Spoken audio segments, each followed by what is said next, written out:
Are we seriously still in a seller's market?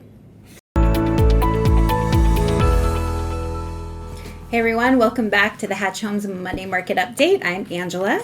And I'm Jackie. So what's happening in the housing market right now? Because it's not just one story. It's more like two different stories playing out at the same time. Yeah, so I asked this question to a group of people last week and I got mixed responses. Are we still in a seller's market in the Portland metro area? Well, technically, yes.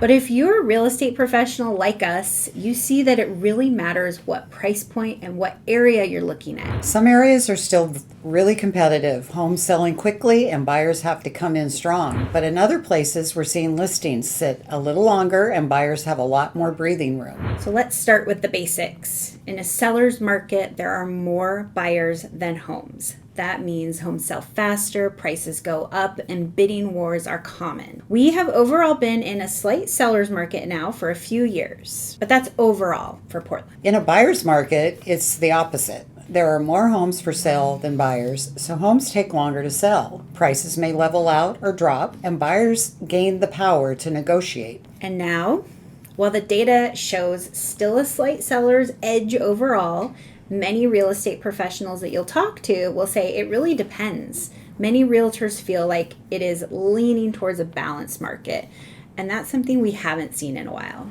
Over the past few years, we saw one of the strongest sellers markets in history, but that's been cooling down. Let's take a look at this graph by keeping current matters about the balance of the housing market. This graph measures the National Market Heat Index. The higher the number, the stronger the seller's advantage. You can see how intense things were from 2020 to early 2022. That was peak seller control. But now, look at those gray bars on the right. We've been moving into more of a neutral territory. That means buyers aren't facing quite as many bidding wars and sellers may need to price more strategically or offer concessions. But again, if you ask my buyers looking in North Portland up to 600, they would tell you it's a crazy seller's market.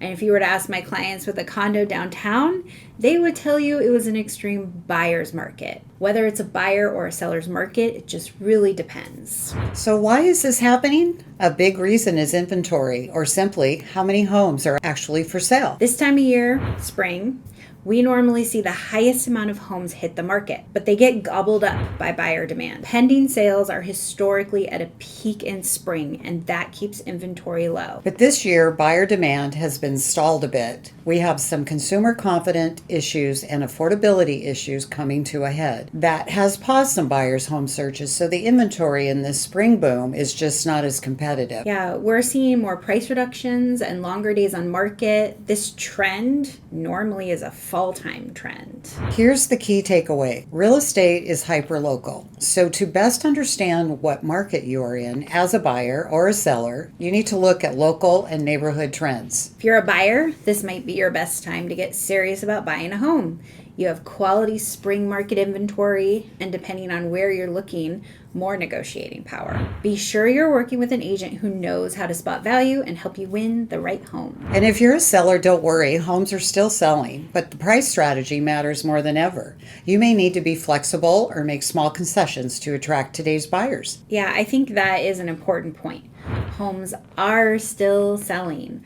A lot of sellers and even buyers are still in this mindset that if the house doesn't sell in the first week, there's a problem. We have seen multiple offers come in at the third week on the market and strong offers come in after price reductions.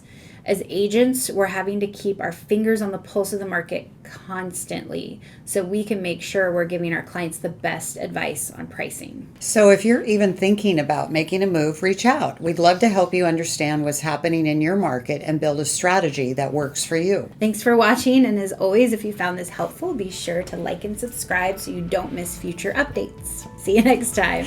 Bye.